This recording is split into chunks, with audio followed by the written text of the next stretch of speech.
How about you? This is your first time here. Any questions about or doubt about what's been said today? No. I love dialectic. This is a dialectic. And there's something I learned a long time ago. You take what you can take and you leave the rest. Have you forgiven your parents yet? Oh, yeah. You forgave them? Yeah, I forgave myself, too.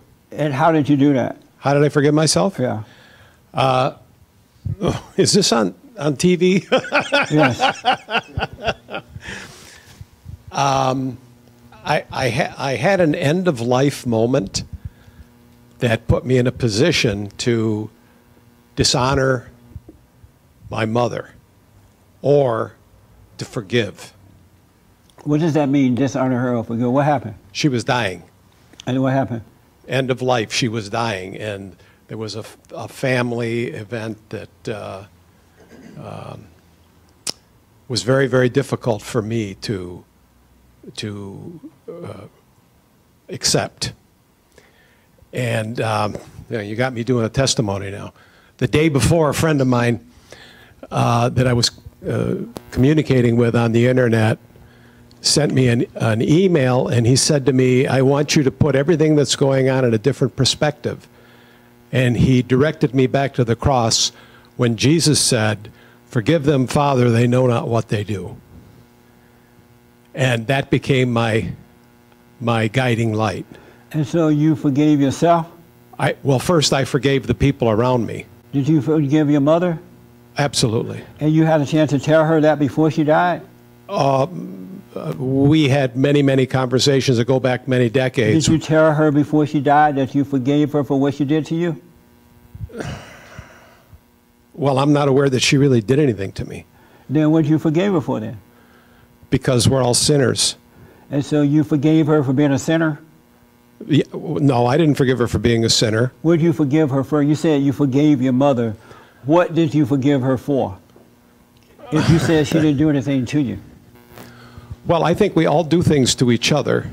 No, what did you forgive your mother for if she didn't do anything to you? Specifically, what did I forgive her for? Yes.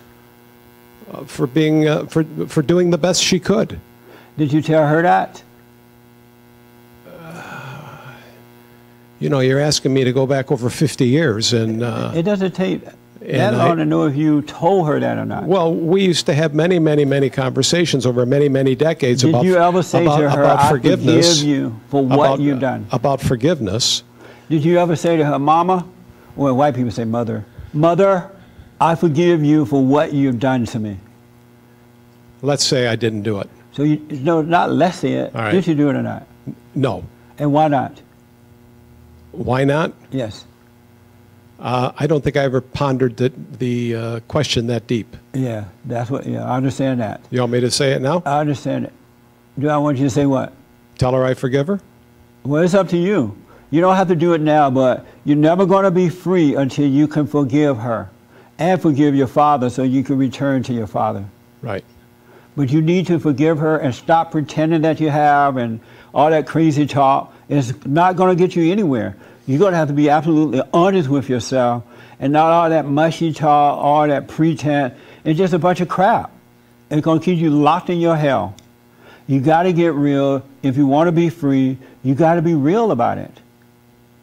And you got to face it and not have a false sense of compassion so you could be free. That's the only way. And all those things you're saying is just a waste of time. It's not doing anything for you at all. You just got the Bible, you got a bunch of words, but it's not going to make you free. That make sense? Yes. So you got to, from this point forward, really get to know yourself and see what it is that you dislike about her. And you're right. Parents mean well. Most of them don't want to do these things. But because they were not corrected in their life, they didn't overcome, they pass it on to their children. And I pass it on to my children, and we're all... That's original sin. Right. And it just passes from generation to generation. Right, but you have too much knowledge. You got to let all that go. Because your knowledge is just, their knowledge is deceiving you. You know what I'm saying? You want wisdom. And right now, the only way you'll get wisdom, you got to let the knowledge go. and you got too much knowledge, and apologize to your boy for being weak. Okay. And you turn him over to, you say you're married to a Filipino? Puerto Rican. A Puerto Rican? Yeah. No, no, no, senor. You need to go and apologize to your sons for letting them down. And then you try to run away from the white woman by trying to marry a Puerto Rican, and you ran right into hell. You got to learn to deal with things. You got to face things. But you can't do it unless you face it in yourself first. That make sense? It's a big drink of water. I'm not used to water that deep, but yeah, accept it. Well, I hope you think about this, all right? Yeah, I that's why I'm here. Yeah, and I have I think you're authentic, and I think you speak from your heart, not your head. Right. Which is a rarity on television for sure. Yeah. But so what I recommend, download my silent prayer, and just do it. Follow the instructions, do it, and then God will help you through all this. Amen. Because right now you know too much knowledge, and it's holding you back in life, and you're pretending. You got to stop pretending. It's got to be real or nothing. Because if it's not real, it's nothing. That make sense? Spiritually, yes. Don't even say spiritually. Just say yes. Okay, yes. So I'm glad you came. Aren't you glad you came? Yes, I am. Will you come back again? Yeah, I will. All right. Anything I said that you disagree with? No. All right. Plenty to think about, though. Oh, good. And that's what I want. You to start thinking. All right. All right. And next time you come back, bring your sons. Well, they work on Sundays, so that would be hard. We'll bring them to the men's meeting the first Thursday of the month. Okay. At 7 p.m.